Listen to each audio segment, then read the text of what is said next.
नमस्कार, मी कोमल. आज आपण मटण बिर्याणी कशी बनवायची ते बघणार आहोत. तर त्यासाठी मी इथं अर्धा किलो मटण घेतलेलं आहे. ते स्वच्छ पाण्याने धुवून घेतलेलं आहे.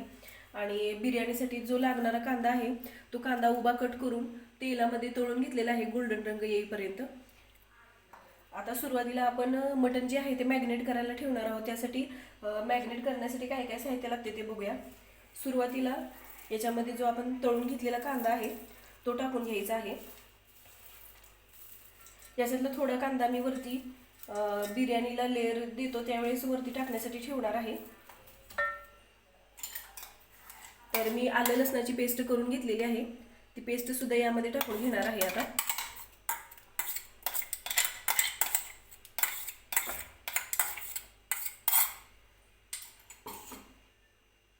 तर सुके मसाले जे आहेत ते सुद्धा टाकणार आहे. आता मी थोडासा गरम मसाला टाकते. मी धनेपूड,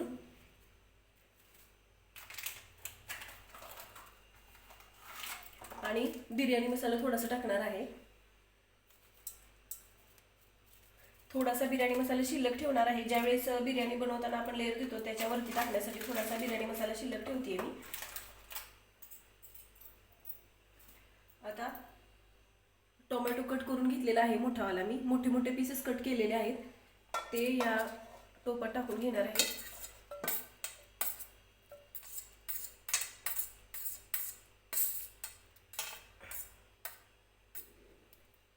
2-3 हिरवी मिरची कट करून घेतलेली आहे उभी, ती सुद्धा याच्यात टाकून घ्यायची आहे.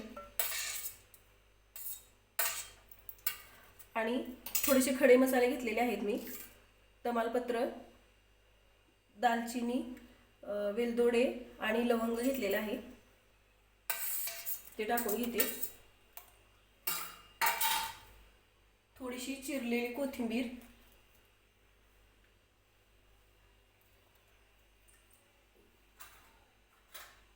हळद टाकायची आहे आणि दही टाकते मी याच्यामध्ये. फ्रेश दही घेतलेला आहे मी. एक अर्धी वाटी दही टाकते.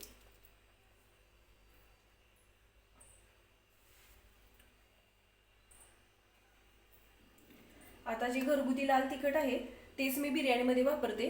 तर 2 चमचे मी लाल तिखट जे आहे ते टाकणार आहे. तुम्हाला जर तिखट जास्त आवडत असेल तर तिखट तुम्ही कमी जास्त तुमच्या आवडीनुसार करा. तर आता मीठ टाकून घेणार आहे लास्टला मी याच्यामध्ये. आणि व्यवस्थित हा जो मॅग्नेट करण्यासाठी आपण मसाला वगैरे घेतलेला आहे ते मटणाला व्यवस्थित हाताने लावून घ्यायचा आहे. आपल्याला हातानेच लावायचा म्हणजे व्यवस्थित मसाला पूर्ण मटणाला लागला जाईल.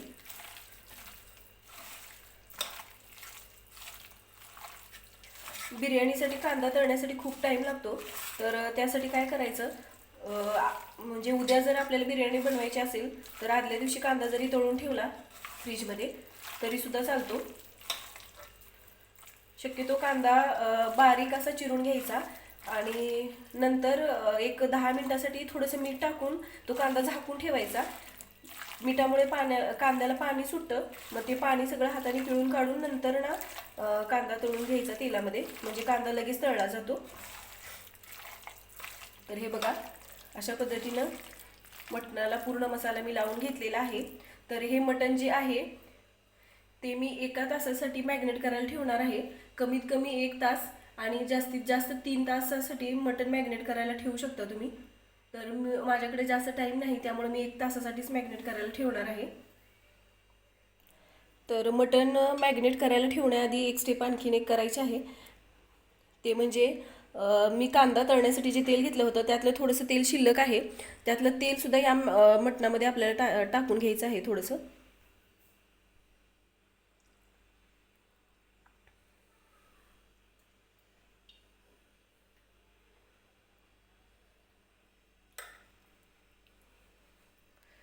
तर परत एकदा मटण व्यवस्थित मिक्स करून घ्यायचं आहे आणि नंतर मी हे 1 तासासाठी मॅग्नेट करायला ठेवणार आहे. तर हे बघा, 1 तास झालेला आहे. मी 1 तासासाठी मटण मॅरिनेट करायला ठेवलं होतं.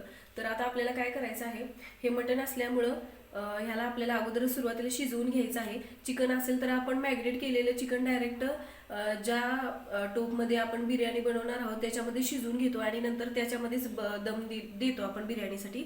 पण यात आपल्याला तसं करायचं नाही. मटण शिजायला टाईम लागतो, त्यामुळे सुरुवातीला आपण 1 शिट्टी करून घेणार आहोत मटणाला.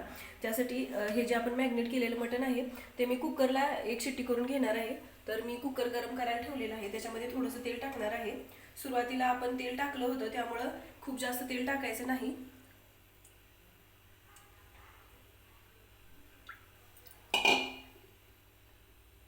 तेल गरम होऊन द्यायचं आहे व्यवस्थित.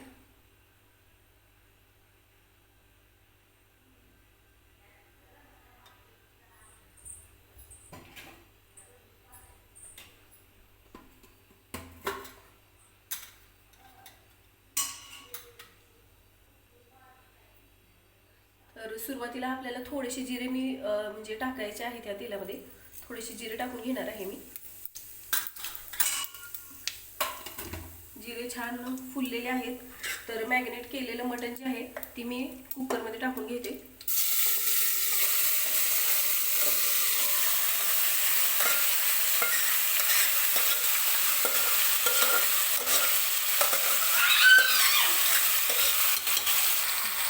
तर मी मॅरिनेट केलेलं मटण कुकरमध्ये टाकून घेतलेलं आहे. हे चमच्याने व्यवस्थित मिक्स करून घ्यायचं आहे.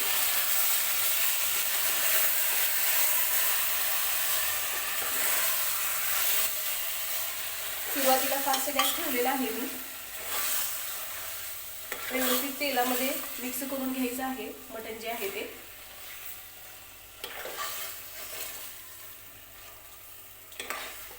बिर्याणीसाठी मटण घेताना खूप जास्त मोठं पण घ्यायचं नाही आणि खूप छोटं सुद्धा घ्यायचं नाही. तर तेलामध्ये व्यवस्थित मटण मिक्स करून घेतलेलं आहे. तर सुरुवातीला मी काय करणार आहे, झाकण ठेवून फक्त 1-2-3 मिनिटासाठी अशीच मी मटण शिजवून घेणार आहे.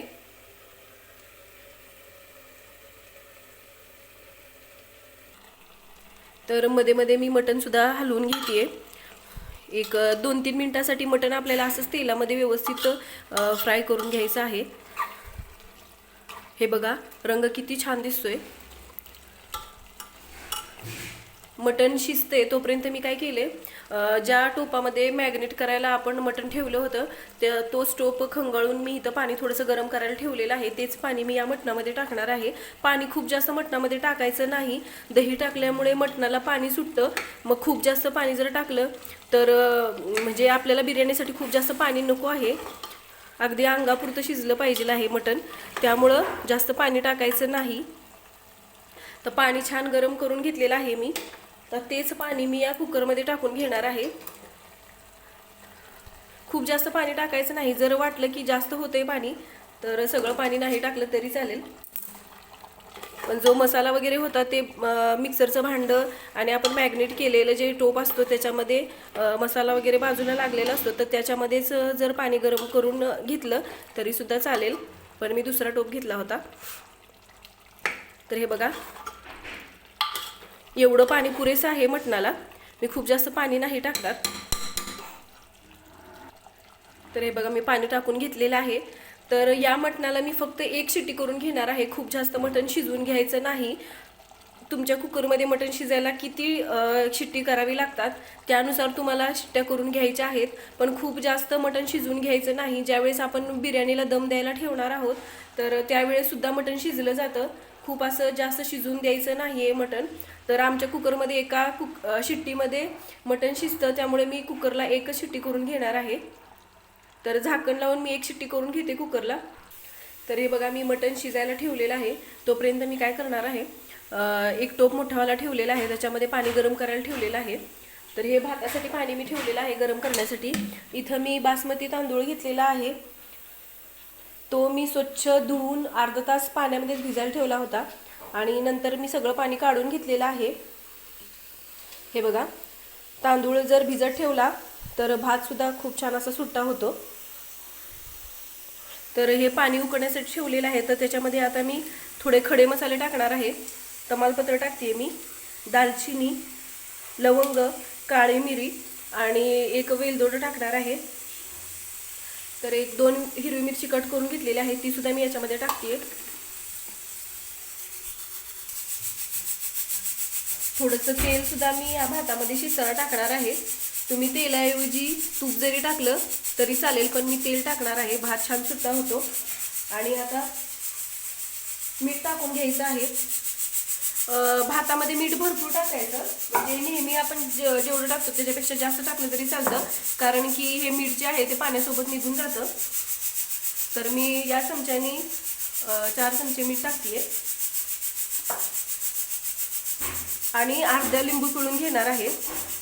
तर या लिंबूने काय होतं, जे आपण खडे मसाले किंवा तेल वगैरे जे टाकलेलं आहे त्याचा रंग पाण्यामध्ये उतरलेला असतो, तर तो रंग भाताला येऊ नये, भात छान पांढरा शुभ्र व्हावा यासाठी लिंबू पिळून घ्यायचा. आणि पाण्याला छान उकळी येऊन द्यायची आहे. उकळी आल्यानंतरच भात त्याच्यामध्ये टाकायचा आहे. तर मी झाकण ठेवून पाण्याला उकळी येऊ देणार आहे. तर हे बघा, पाण्याला सुद्धा छान उकळी आलेली आहे. तर या पाण्यामध्ये आता मी धुवून घेतलेला जो तांदूळ आहे बिर्याणीसाठीचा, तो याच्यामध्ये टाकून घेणार आहे.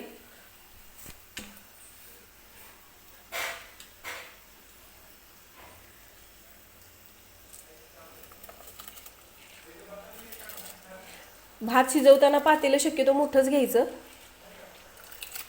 तर तांदूळ टाकल्यानंतर पाणी जे उकळेल होतं ते थोडंसं थंड होईल, त्यामुळे सुरुवातीला गॅस फास्टच ठेवायचा आहे आणि नंतर थोडासा स्लो गॅस करून आपल्याला हा भात जो आहे तो शिजवून घ्यायचा आहे.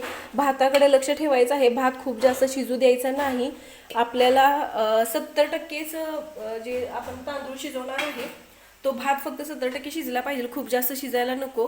कारण ज्यावेळेस आपण बिर्याणीला दम देतोय त्याच्यामध्ये सुद्धा भात शिजला जातो. मग आत्ताच जर आपण भात खूप जास्त शिजवून घेतला तर बिर्याणीमध्ये दम दिल्यानंतर भात खूप असा गिर शिजून जाईल. त्यामुळे भात शिजायला ठेवल्यानंतर लक्ष ठेवायचं भात किती शिजला आहे ते. तर हे बघा, भात सुद्धा एकदा चेक करून बघूया.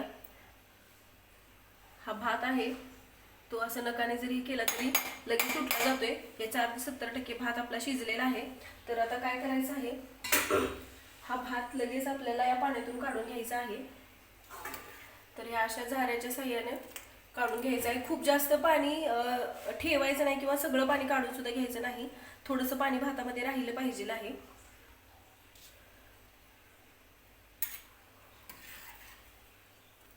तर सगळा भात अशा पद्धतीने या चाळणीमध्ये काढून घेणार आहे मी. तर हे बघा, मी भात सगळा पाण्यातून काढून घेतलेला आहे आणि मटण जे आहे ते सुद्धा शिजवून घेतलेलं आहे. मटण मी पूर्णपणे शिजवून घेतलेलं नाही. तर ज्या पातेल्यामध्ये दम देणार आहे आपण बिर्याणीला तो स्टोव घेतलेला आहे. तर हा जाड असा टोप आहे. तर बिर्याणीसाठी शक्यतो जाड स्टोव घ्या, म्हणजे खालून बिर्याणी लागणार नाही. तर ह्यातलं जे मटण आहे ते मी या टोपात काढून घेणार आहे. थोडासा रस्सा याच्यामध्ये ठेवायचा आहे आपल्याला, खूप जास्त कोरडा असं करायचं नाही मटण.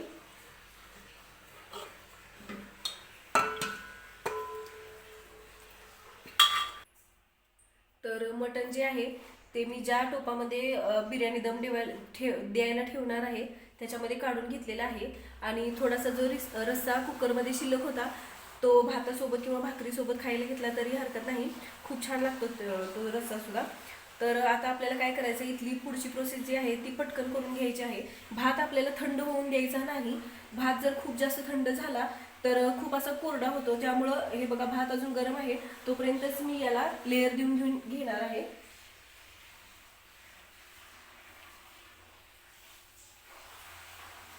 मटण सुद्धा पूर्ण शिजवून घ्यायचं नाही, थोडंसं कच्चं ठेवायचं आहे मटण.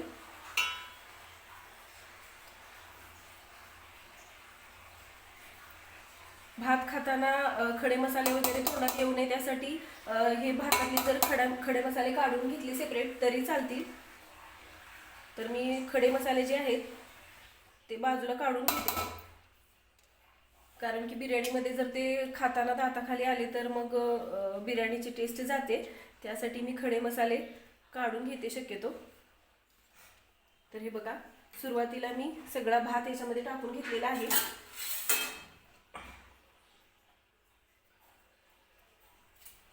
आता जो तळून घेतलेला कांदा होता तो सेपरेट ठेवला होता मी, तो कांदा मी याच्यावरती सुरुवातीला टाकून घेणार आहे. बिर्याणीमध्ये कांदा भरपूर टाकायचा, म्हणजे खाताना सुद्धा बिर्याणी खूप छान लागते.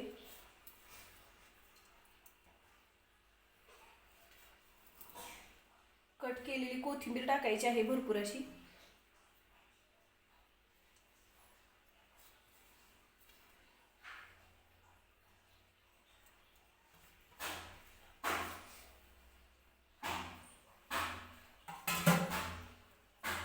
आणि हा रंग घेतलेला आहे मी, खायचा रंग पिवळा, तो पाण्यामध्येच मिक्स करून घेतलेला आहे. तुम्हाला जर दुधामध्ये मिक्स करून घ्यायचं असेल तरी तुम्ही करू शकता, किंवा केशर जरी दुधामध्ये टाकून घेतलं तरी चालेल, पण मी पाण्यामध्येच हा रंग मिक्स केलेला आहे. तर मी अगदी थोडा थोडा रंग सगळ्या बाजूने टाकून घेणार आहे. हे बघा, खूप जास्त रंग नाही टाकलेला मी.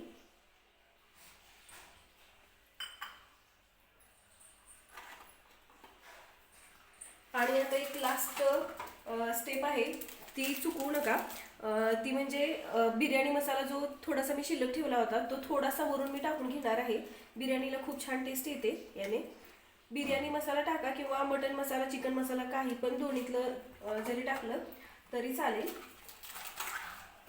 आणि आता काय करायचं आहे, खूप जास्त कोरडा होऊ नये यासाठी काय करायचं आहे, ही एक स्टेप आहे ती नक्की फॉलो करा. तर सुरुवातीला काय करायचं आहे, खालपर्यंत असे होल करून घ्यायचे आहेत भाताला.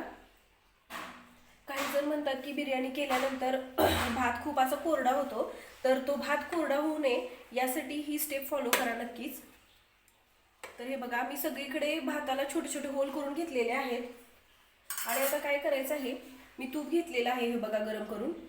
तर जे तूप आहे ते मी या भातामध्ये टाकून घेणार आहे, जिथं आपण होल केलेले आहे तिथं.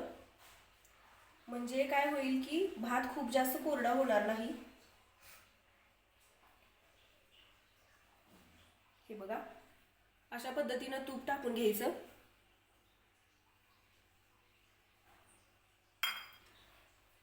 बिर्याणीला दम देण्यासाठी मी घेतलं होतं, तोपर्यंत इथं मी तवा गरम करायला ठेवलेला आहे गॅसवरती.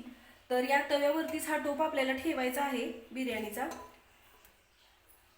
तर हे असं का करायचं की बिर्याणी जी आहे ती खालून लागू नये यासाठी खाली टोप आपल्याला तवा ठेवायचा आहे आणि नंतर वरती टोप ठेवायचा आहे बिर्याणीचा. तर गॅस मी मीडियमच ठेवणार आहे.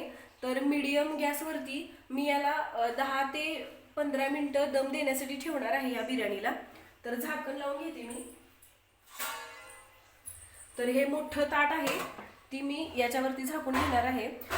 वाफ वगैरे जायला नाही पाहिजे पातेल्यातून, त्यासाठी व्यवस्थित जे झाकण बसते पातेल्यावरती तेच आपल्याला घ्यायचं आहे. तर मी मोठं ताट घेतलेलं आहे, ते मी याच्यावरती झाकून घेतलेलं आहे. तर 15 मिनिटांसाठी मी बिर्याणीला दम देण्यासाठी ठेवणार आहे. बिर्याणी सारखी खोलून ताट वगैरे खोलून बघायचं नाही, नाहीतर व्यवस्थित बिर्याणीला दम बसत.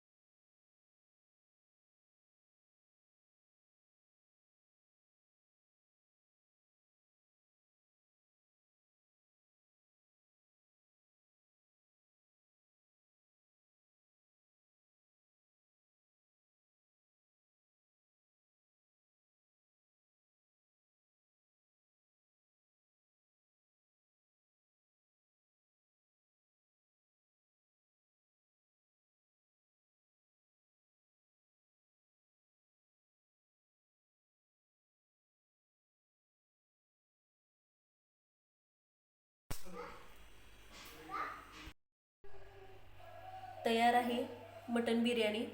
तुम्ही सुद्धा अशा पद्धतीने एकदा मटन बिर्याणी नक्की ट्राय करून बघा. ही मटन बिर्याणी जी आहे ती रायत्यासोबत वगैरे खायला खूप छान लागते, किंवा मटणाचा रस्सा वगैरे जरी बनवला आणि तो सुद्धा याच्यासोबत खाल्ला, किंवा अशीच बिर्याणी जरी खाल्ली तरी खूप छान लागते. तर तुम्ही सुद्धा अशा पद्धतीने एकदा नक्की मटन बिर्याणी ट्राय करून बघा. आणि व्हिडिओला लाईक करा, चॅनलला सबस्क्राईब करा आणि सोबतच बेल आयकॉन सुद्धा प्रेस करा, म्हणजे मी ज्या रोज नवनवीन रेसिपीचे व्हिडिओज अपलोड करते ते तुम्हाला पाहता येतील.